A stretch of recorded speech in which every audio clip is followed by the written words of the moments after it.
Amém. Igreja linda, abençoada. Pode sentar. Quando eu cheguei, né, e aí as horas foram passando e tinha bem pouquinha gente aqui, eu falei, ai, graças a Deus, que eu vou ficar à vontade, né, que vai ser só nós mesmo e vai ser muito bom. Mas aí o pessoal foi chegando e eu comecei a tremer as pernas ali, balançar as pernas. Aí o missionário Arnaldo chega e fala assim, eu vim para ver se você prega mesmo. Eu falei, pronto, agora acabou comigo. E aqui também eu estou sob a ameaça da Solange, viu? Da pastora Solange. Ela falou, não esquece que foi eu que te criei, viu? Misericórdia, eu estou cercada aqui de todos os lados. Mas que Jesus tenha misericórdia de nós nessa noite. Recebi o convite, né, da missionária Leandra para estar aqui hoje trazendo uma palavra. E quando eu li o título da campanha, meu coração encheu de alegria. Porque ainda tem uma igreja que se preocupa com a família. Irmãos, o que a gente mais vê por aí é famílias destruídas. Lares destruídos. E quando a gente vê uma igreja fazendo uma campanha, buscando pela família, o coração da gente se alegra, porque a gente vê um pontinho de esperança para essa geração.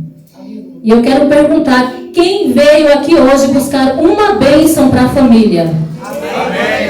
Amém. Todos nós saímos do nosso lar com o propósito de receber algo para a nossa família.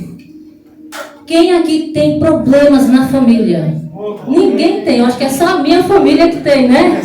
Uns BOzinhos de vez em quando, né? A família de vocês são perfeitas. Estou vendo todo mundo aqui com sorrisão, todo mundo aqui com roupa chique, abençoados. Eu tenho certeza que a família de vocês não tem problema. Né? Todo mundo aí ganha bem, todo mundo viaja.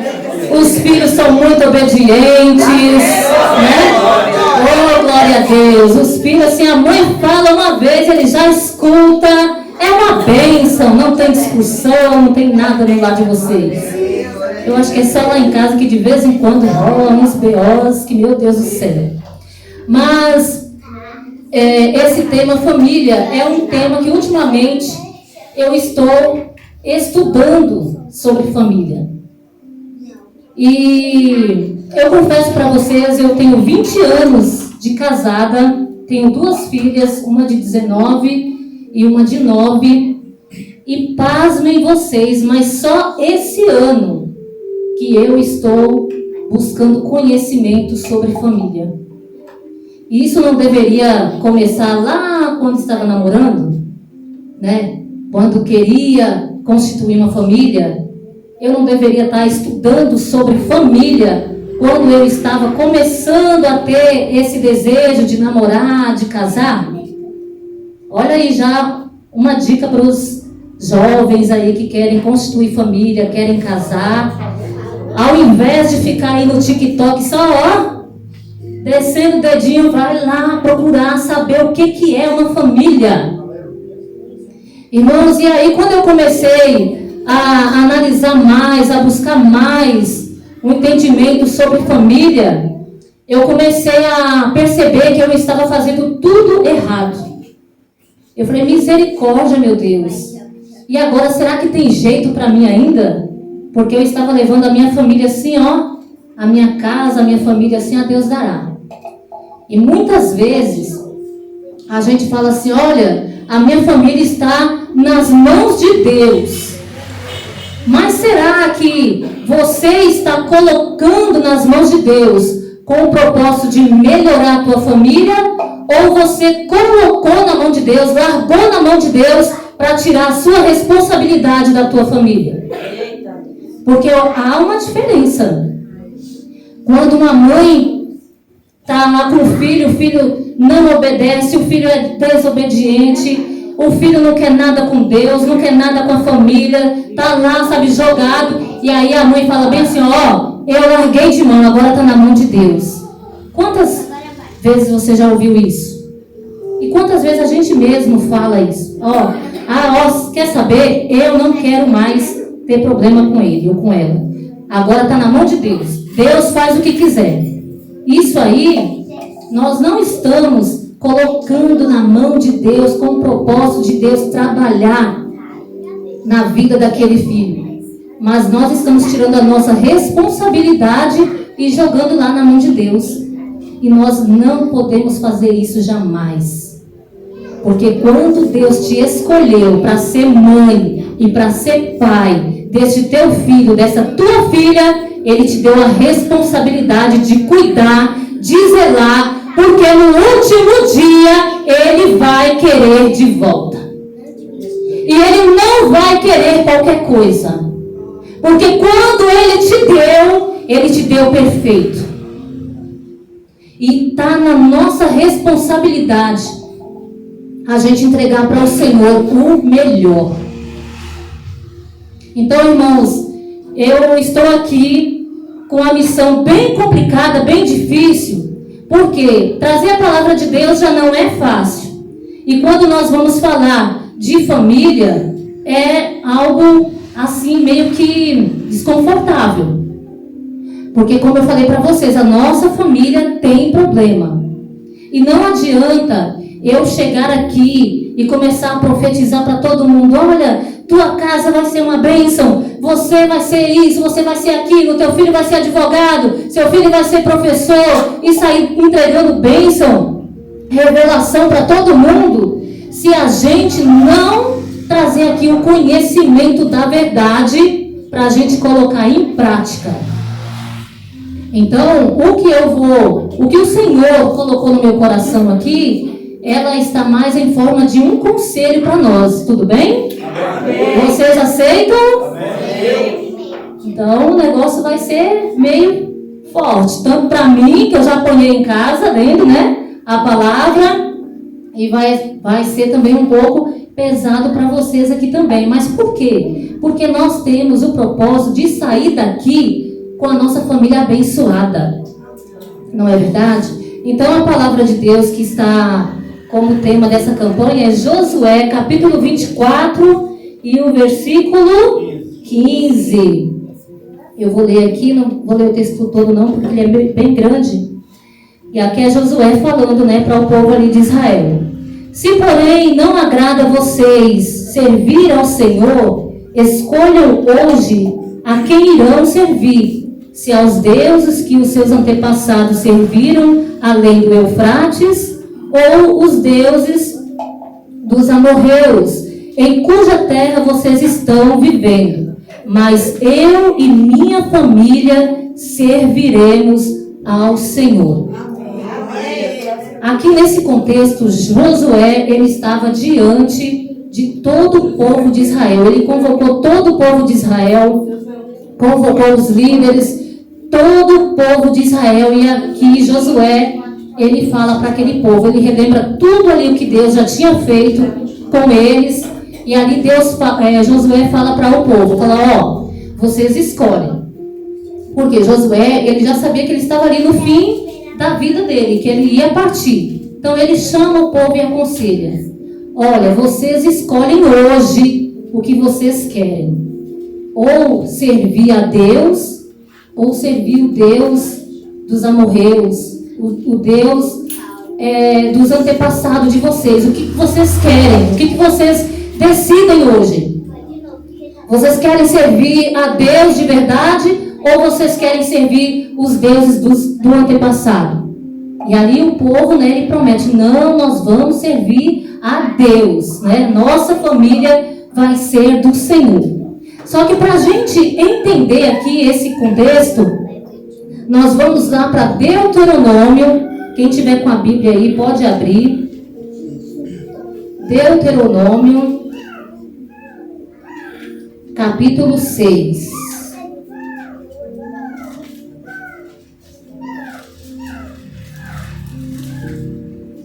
Deuteronômio, capítulo 6, e o versículo é o 7.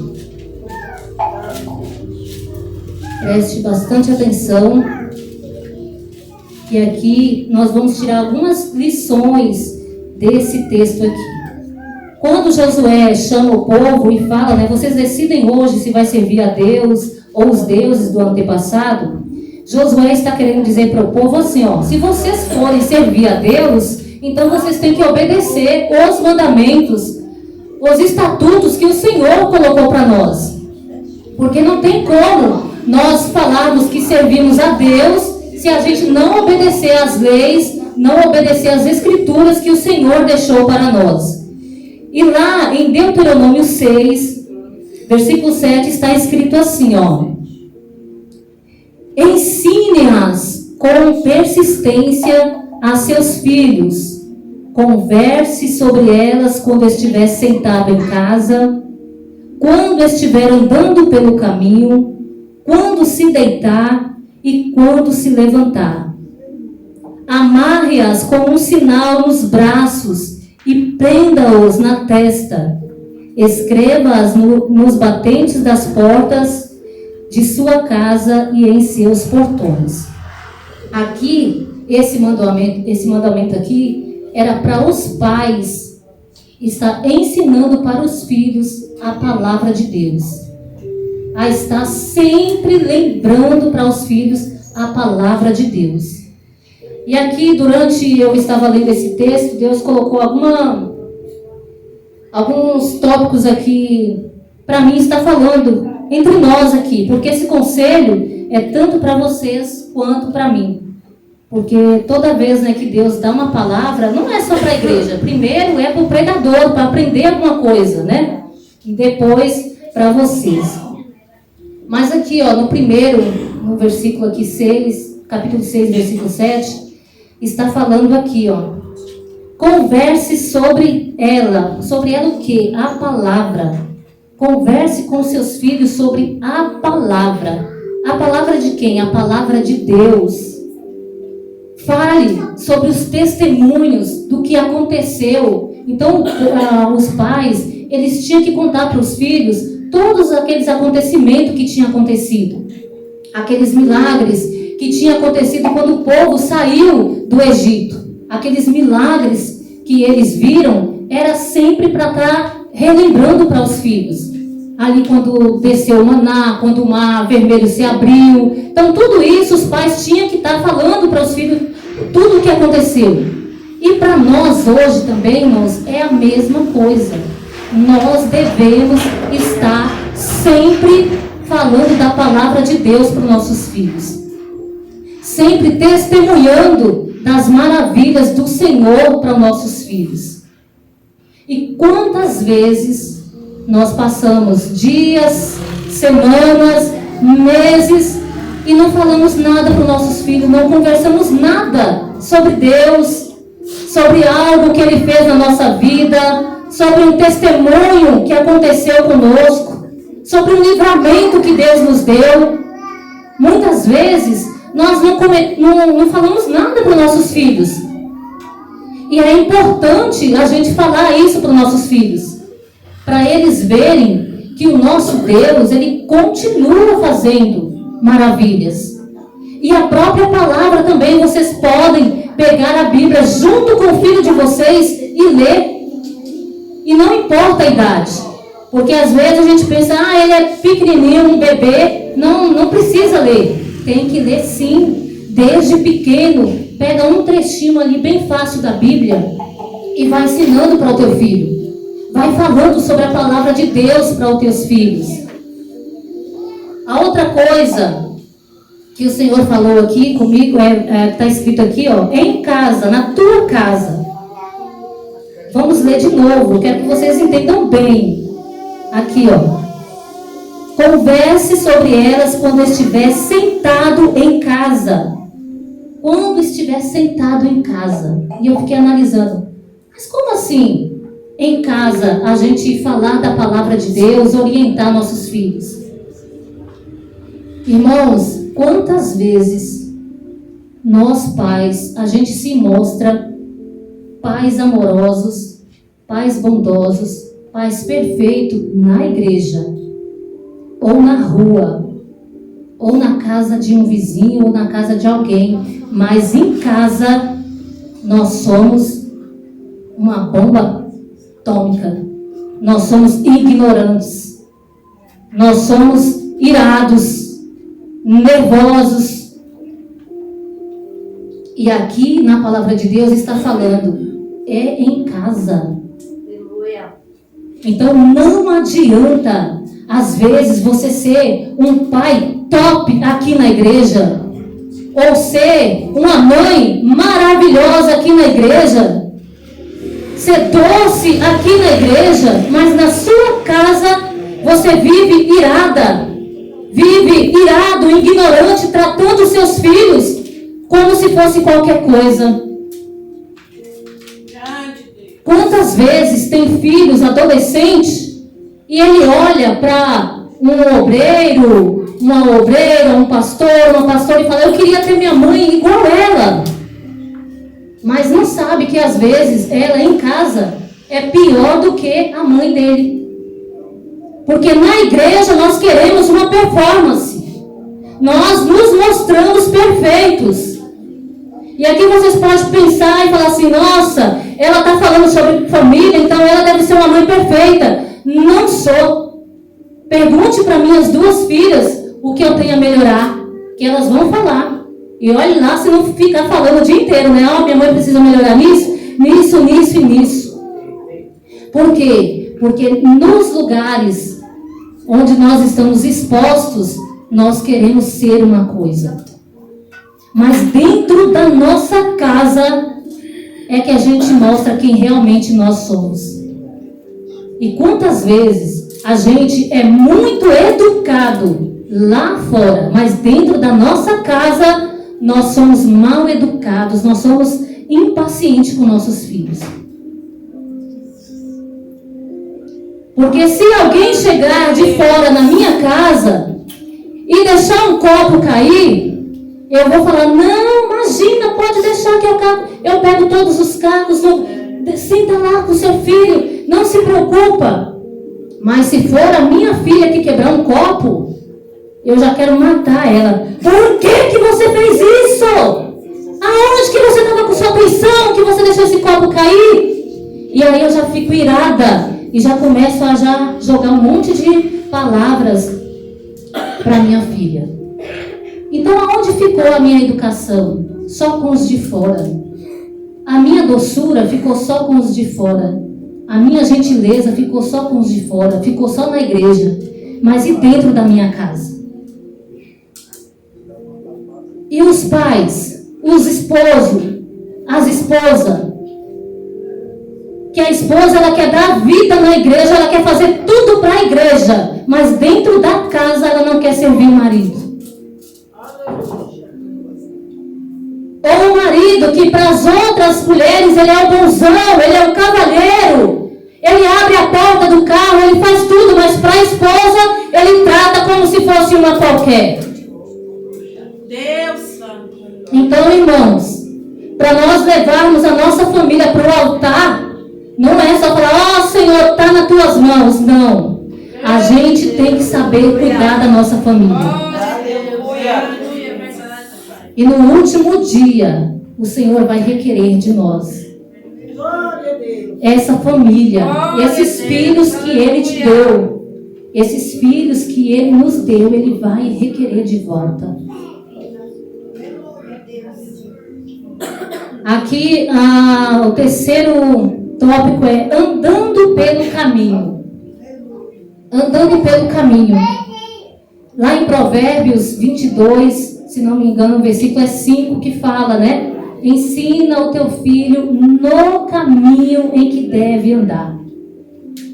Quantas vezes eu li esse versículo errado? Eu li assim, ó. Ensina o teu filho o caminho que deve andar. Há uma diferença. Ensina o teu filho no caminho em que deve andar. É no caminho. Você tem que estar junto com o teu filho no caminho. É andando no caminho que ele vai ver os seus exemplos. É andando no caminho que ele vai aprender com você. Não é só você falar assim, olha meu filho, você tem que orar, mas você não ora. Meu filho, você tem que ler a palavra, mas você não lê. Meu filho, você tem que ser uma pessoa generosa, uma pessoa boa, mas você não é. Então, é no caminho, é andando com nossos filhos, é ensinando nossos filhos, muito mais do que palavras, é os nossos exemplos, ensinando para os nossos filhos. Hoje mesmo, na hora que eu estava vindo com a missionária Solange, a pastora Solange e a missionária Leandra, dentro do ônibus, eu estava comentando com ela. A minha filha mais velha, ela pegou um exemplo, algo que eu fazia muito, e agora ela está cometendo a mesma coisa. E aí eu fui sentar com ela e corrigi ela. Falei, Melissa, eu fiz isso, filha, a vida toda e quebrei a cara, deu errado. Faz o certo agora. Eu fui ensinar ela, estou ensinando ela o certo agora. Mas agora vocês acham que vai ser fácil eu tirar 19 anos eu ensinando errado e agora com as minhas palavras vocês acham que vai ser fácil eu inculcar na cabeça dela que o certo é esse? Então nossos exemplos falam muito mais do que palavras. Então não adianta você chegar para o teu filho e ensinar, olha filho, você tem que fazer isso, você tem que fazer aquilo, mas você não dá o exemplo. Quantas vezes a gente fala, menino, sai desse celular, mas a gente está com um celular na mão. Nós estamos com o celular na mão e a gente fala, filho, larga esse celular, mas a gente não está nem olhando para ver se ele vai largar o celular mesmo. E ainda tem aquelas que falam assim, ó, pega o celular e me deixa em paz, né? Que é para a mãe ou o pai ter paz e aí larga o celular na mão do filho 24 horas. E agora eu vou falar algo para vocês, que é para ficar bem aí fixado na cabeça de vocês irem embora com essa informação e vocês pensassem, não, eu tenho que dar um jeito nisso. Vocês sabiam que um celular na mão de uma criança, não precisa ser nem muito tempo, 15 minutos, um celular na mão de uma criança, ele recebe a mesma quantidade de dopamina que um viciado em droga? Quem sabia disso aqui? Quem já tinha essa informação? O rapaz lá atrás, ele tem essa informação.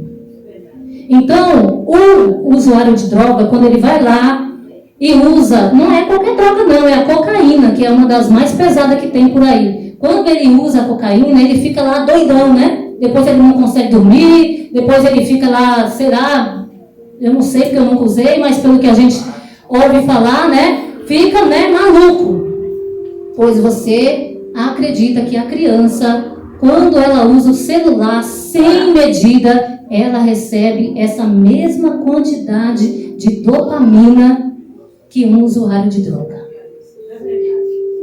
Quando eu recebi essa informação, eu entrei em choque. Eu falei, meu Deus, tem misericórdia. E aí, quando a criança recebe essa quantidade de dopamina, essa criança ela não consegue mais se interessar por outras coisas, como uma atividade simples, alfabetização.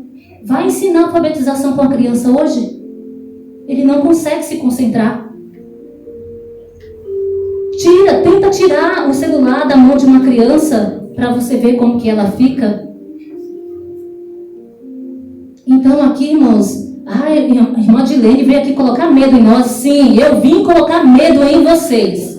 Porque se é o medo que vai fazer você prestar atenção em calcular o tempo que você vai dar o celular para o teu filho, se vocês vão sair daqui já com temor, pois então a palavra teve resultado.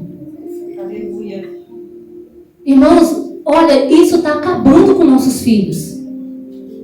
Eu fui numa igreja semana retrasada e lá o congresso, uma bênção, todo mundo pulando, todo mundo sentindo o poder de Deus. E quando eu saí olhando, todas as crianças estavam com o celular na mão. E aí o que adianta isso? Você vir para a igreja, você está aí recebendo poder, você está recebendo unção e o teu filho está lá recebendo um monte de informação que não presta. Então, irmãos, vamos ter consciência de que colocar a nossa família no altar é tomar esses cuidados, é colocar limite. limite nos filhos. Os pais hoje em dia não colocam limite nos filhos. Os filhos fazem o que querem. E quando eu falo dos filhos fazer o que quer, não é quando são bebezinho que está em desenvolvimento igual o Pedro lá, que correu aqui na igreja, que pulou, que saltou. Isso é glorioso. Isso é glorioso. A irmã pode deixar assim. Eu estou falando de adolescente que já manda nos pais. Que os pais não têm mais autoridade com os filhos. Sai a hora que quer, volta a hora que quer. Você não sabe com quem está andando, você não sabe que roupa está vestindo. Aí depois você vem para a igreja e fala: Jesus, o meu filho está nas tuas mãos. Ele colocou nas tuas mãos primeiro, para você cuidar. Grande Deus! E ser pai, ser mãe não é uma tarefa fácil. Quando a gente era criança, a gente brincava, né, de casinha, era tão gostoso, né, irmã? Ah, eu quero brincar de casinha. Ah, eu sou a mamãe. Ah, você é o papai. Oh, era tão gostoso, mas olha, depois que a gente aprende na prática o que é ser pai, o que é ser mãe, meu Deus do céu, não é fácil. De vez em quando a gente pensa assim: meu Deus, não tem como voltar atrás, não? O que eu fiz na minha vida? Porque agora você tem pessoas ali, crianças, adolescentes, que você precisa ser responsável por ele. Criança não sabe o que é bom para ele, é você que sabe. Você é o adulto, você que tem que direcionar o teu filho. Glória a Deus. Está doendo aí, mas está doendo aqui também, viu? Nunca mais vão me chamar para pregar aqui nessa igreja. Jesus amado. Depois está falando aqui, ó, quando deitar e quando se levantar. Já está dando 9 horas já. Quando deitar e se levantar. Quando fala aqui levantar e deitar, se dá a entender que é dia e noite, né? De dia e de noite, é o tempo todo. E com persistência. Aqui, né, tá falando assim, olha, com persistência. Tá respondido, pastora Solange, a pergunta no ônibus: será que a gente pode assistir? Será que a gente pode deixar? É com persistência. Persistência quer dizer constante. Tem que ser teimoso com teus filhos. Eles não gostam de ser teimosos com a gente? Pois a gente também tem que ser teimosos com ele. A gente tem que ser chata mesmo, tem que ser mãe chata, tem que ser pai chato mesmo. Porque eu li uma informação que os filhos que se dão bem na vida, que são vencedores, são aqueles filhos que tiveram os pais bem chatos, que pega no pé mesmo. Mãe boazinha, que deixa o filho fazer o que quer, esses filhos são fracassados no futuro. Mãe que o filho fala assim: vou sair, não sei que hora que eu volto, e a mãe não fala nada, pode ter certeza que são filhos fracassados. E mãe, ainda que você é chata e você pega no pé e o teu filho não está desobedecendo, aí chegou a hora de você se calar. Porque também tem aquelas mães que falam demais, né? Vive o tempo todo no ouvido do filho e fala e não está resolvendo. Mãe, o que você vai fazer agora? Se calar e orar. Orar. Fala: Jesus, olha aqui. Eu já fiz de tudo. Eu já falei, já corrigi, já ensinei. Não quer me obedecer. Agora está nas tuas mãos, Senhor. Agora nós vamos juntos. O Senhor vai me ensinar o que eu devo fazer com esse meu filho, com essa minha filha. E o Senhor vai dar estratégia. Na oração, o Senhor te dá estratégia.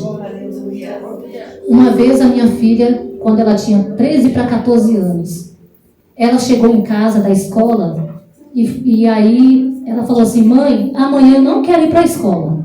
Eu falei: ué, Melissa, mas como assim não quer ir para a escola? Tem que ir, filha. Eu não quero, mãe, pelo amor de Deus, mãe, não deixa eu ir para a escola. E começou a chorar. Eu falei: o que está acontecendo na escola? Fala para mim. E aí ela falou: mãe, lá na escola não tenho nenhum amigo. Não tenho nenhuma amiga, eu fico sozinha. Todo mundo tira o sarro de mim, todo mundo me rejeita. Eu fico sozinho o tempo todo. Eu não gosto daquela escola. Não gosto de ninguém daquela escola. Pelo amor de Deus, mãe, me muda de escola. Eu não quero ir para aquela escola. E aí, nós mães, o coração da gente, né? Dói. Porque eu já fui rejeitada na escola. Eu já sofri bullying na escola. Então eu lembrei do meu passado e aquilo doeu o meu coração. Eu falei, amanhã mesmo eu vou na escola e vou pedir para transferir ela para outra escola. Eu não falei nada para ela, mas eu pensei comigo, né? E aí, quando foi à noite, eu falei, Senhor, eu dobrei meus joelhos e orei. Falei, Senhor, amado Espírito Santo, me dá aqui sabedoria, me dá estratégia. O que eu devo fazer? Eu não quero que a minha filha seja rejeitada na escola. Mas me fala o que eu devo fazer.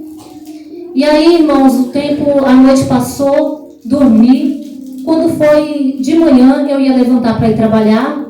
E ela foi correndo no meu quarto. Ela falou, mãe, a senhora vai deixar eu faltar? Eu falei, não, você vai para a escola. E vem aqui, Melissa. Chamei a Melissa e falei assim, ó, o Espírito Santo me deu essa orientação. Eu falei, Melissa, a partir de hoje você vai chegar na escola, você vai cumprimentar seus colegas. Você vai ser gentil com seus colegas. Você vai ser doce com seus colegas. Se eles pedirem alguma coisa emprestada, você vai emprestar para os seus colegas. E eu não vou mudar